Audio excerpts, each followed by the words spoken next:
Okay, thank you very much. It's an honor to be here. And while Eric presented a very solid, socio-cultural analysis, I will do much more speculative thing and much smaller in scope, because I will focus on a single manuscript and try to put it in some sort of broader context. I'll explain later. But first of all, I must admit that this is a manuscript that I've spent the last 16 years reading and rereading, perhaps a bit too much, but nonetheless, each return proves fruitful, at least to me. So today I'll share with you the results of one of these returns and the most recent one. And but first, a few words about the manuscript. I grew familiar with it. Even intimate in a way. So I'll refer to it either as 3227A, because it's like part of its official shelf name, but I also sometimes call it the Codex. Okay, so please bear with me. Of course, there are many other codices in the world, but this one is mine.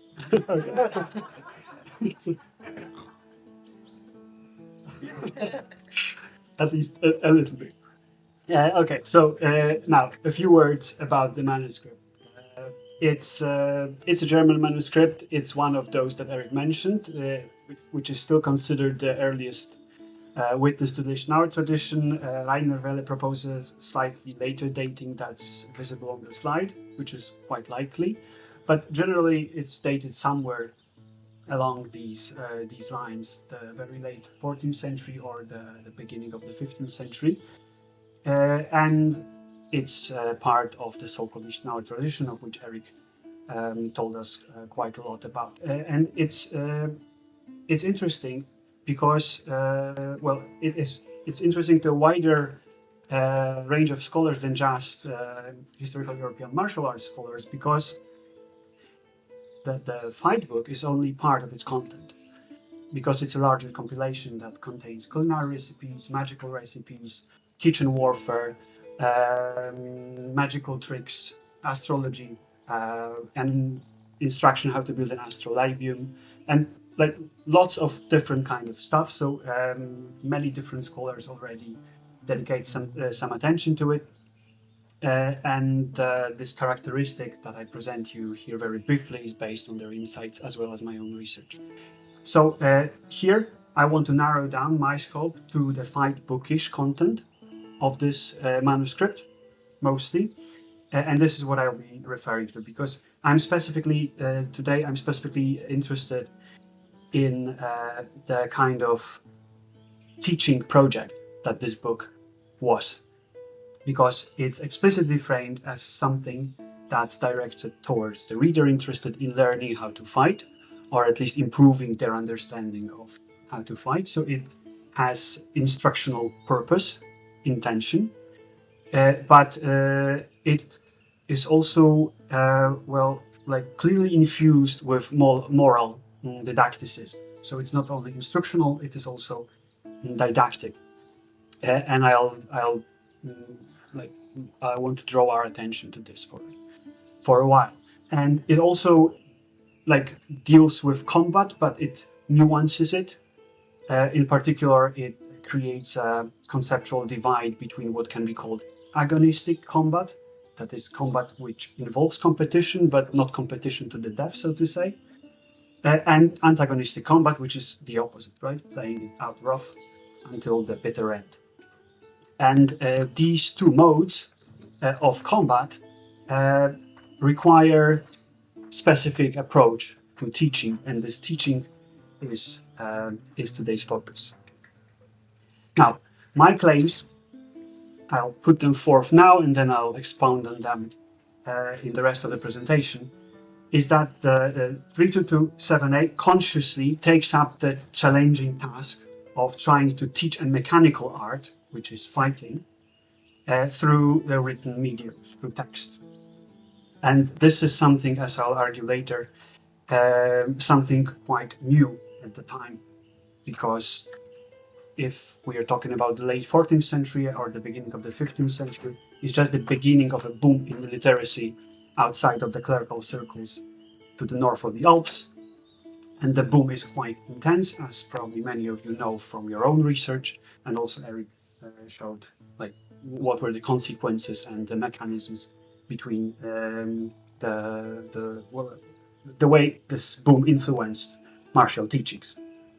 Yeah, so now, and the most like speculative proposition that I'll try to defend today is that this project that the Codex takes up draws specifically from the kind of pedagogy, or to be more specific, pedagogy, that is the science of being a teacher, that was developed by Saint Thomas Aquinas.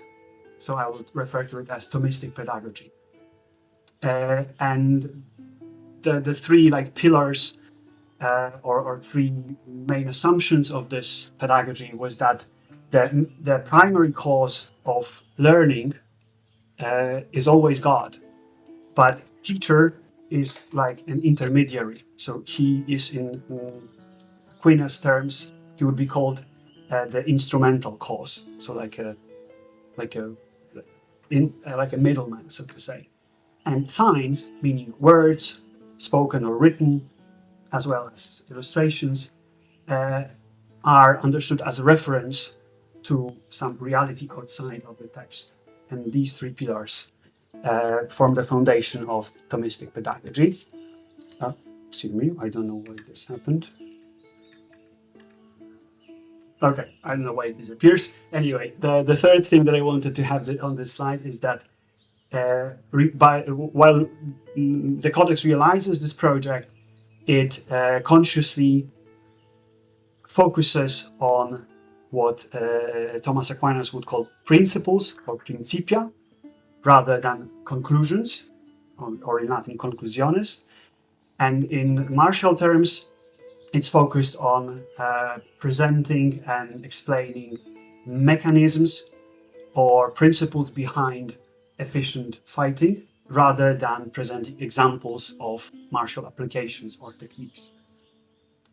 So now, before we proceed any further, there is I want to preempt an accusation that perhaps I'm drawing too much conclusions from a single quite niche source. To my defense, I'll summon Claudia Wittig, a quite prominent scholar of medieval didacticism, who also works with early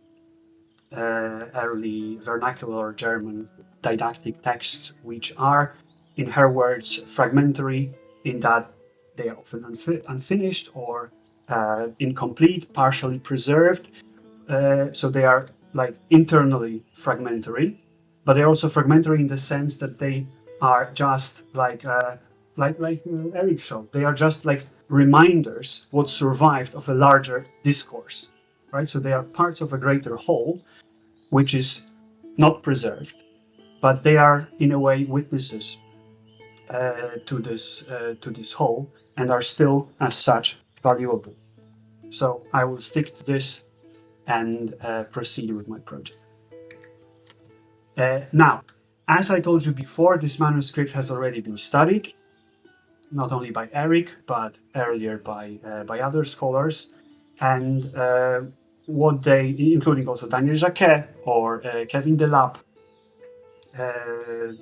more recently also Renana Bartal, and all these scholars agree that whoever wrote this book, because it's an anonymous manuscript, was an educated person, clearly with a scholastic background, and this is like a consensus. But despite this consensus, there are still quite puzzling things happening in the text, and I wanted to focus on one to show you what we're talking about, and also make a link to my next point. So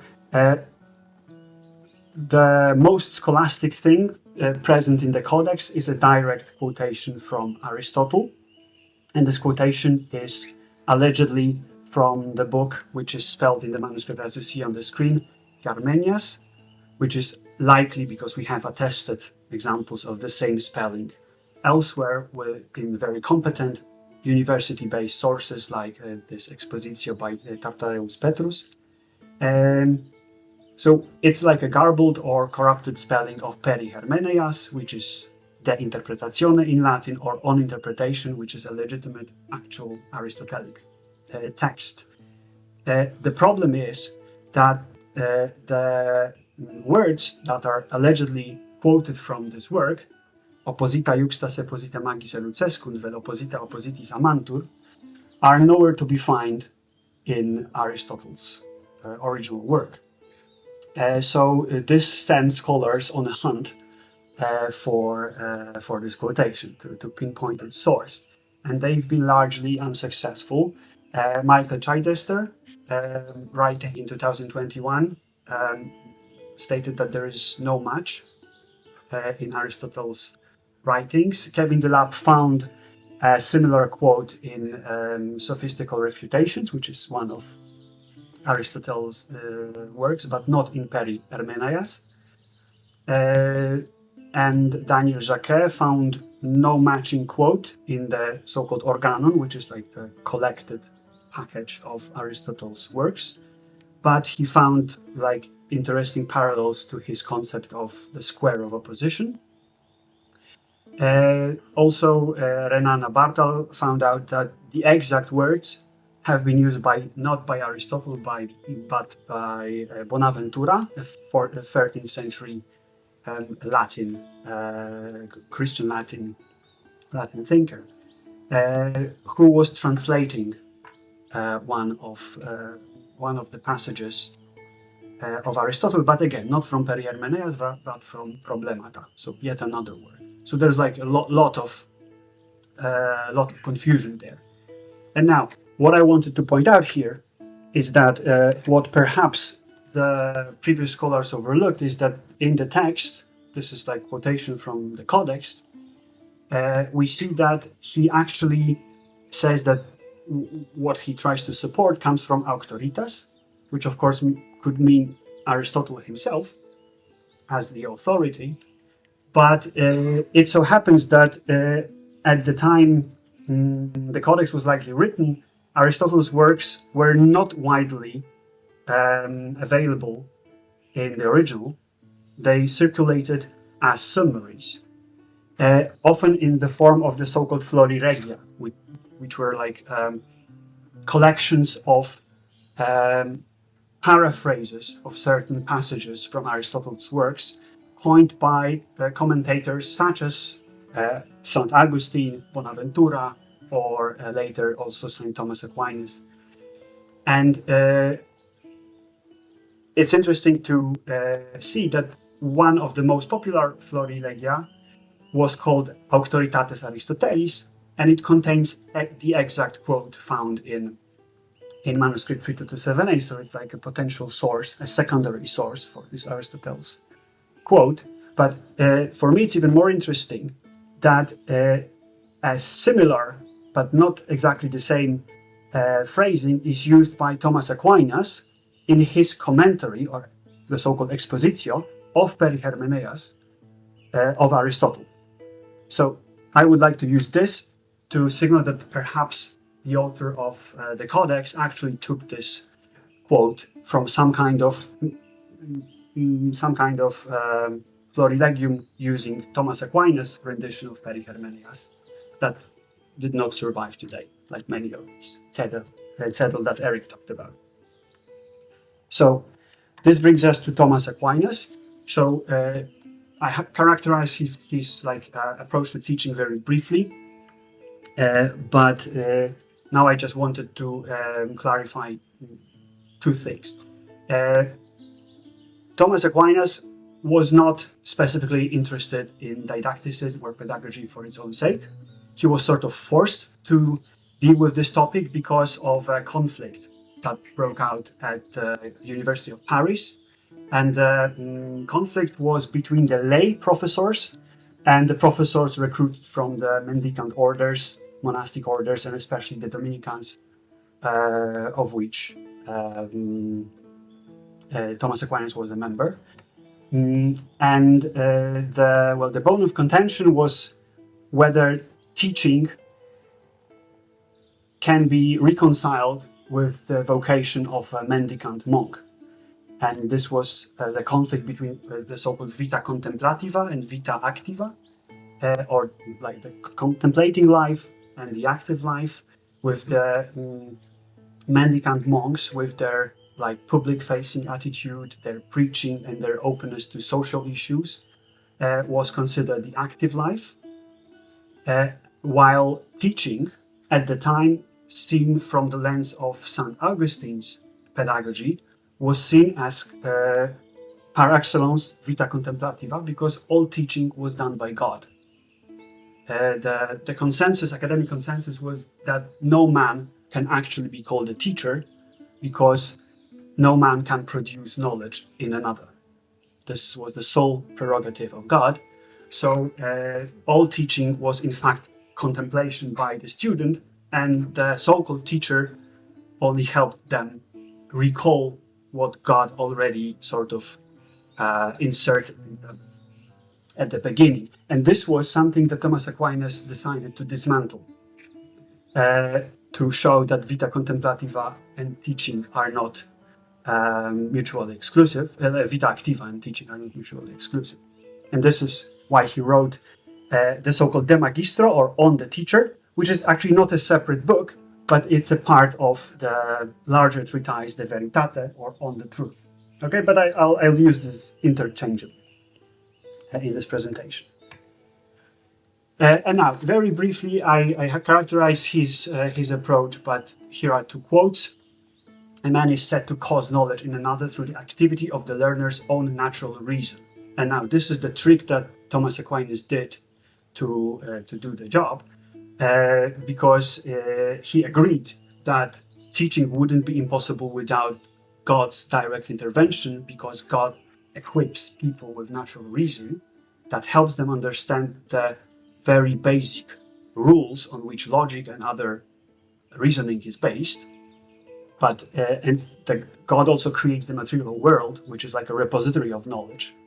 But then there is the intermediary of the teacher, who can direct the student and help their natural reason encounter the right, so to say, stimuli to discover the truth that God intended for them to learn. Right. So this is very briefly his approach, and this is like juxtaposition of Augustine's stance and Thomas Aquinas, just to show you how they differ. So Augustine says, when we hear words, then we either know what they mean or not. If we do, then we rather recall than learn. If not, then we cannot even recall, at best being inspired to search, right? And Thomas Aquinas, I won't read the whole passage here, but what I wanted to show here is that Thomas Aquinas develops the idea of principia, which are principles that can be applied to the matter of the world to produce conclusions or effects. And he argues that what a teacher can do is to expose or present, reveal to the student their own thought process, their own thinking about the principia, and this way enhance the student's ability to engage with the material world, with the reality, right? And for this they use signs, so they use words.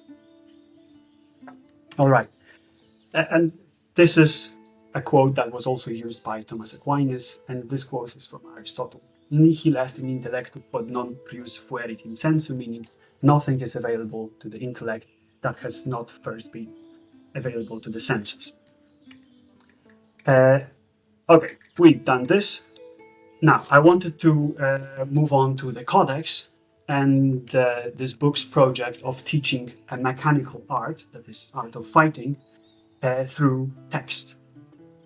And now, it's interesting to compare the teaching style, so to say, of the 3227a with the later fight books of the Lichtenauerian tradition. And for this comparison, I used the so-called Pseudo Peter von Danzig, which is like mid-15th century fight book. And there, if we look at it quantitatively, then we see that, for instance, explaining the main principles of the Lichtenauerian fencing, the so-called 5 words, the Codex uses more than 1,000 words. So it's like quite a vast explanation, which is really invested in showing the thought process as per the method developed by Thomas Aquinas. Whereas in Peter von Danzig, it's much, much shorter.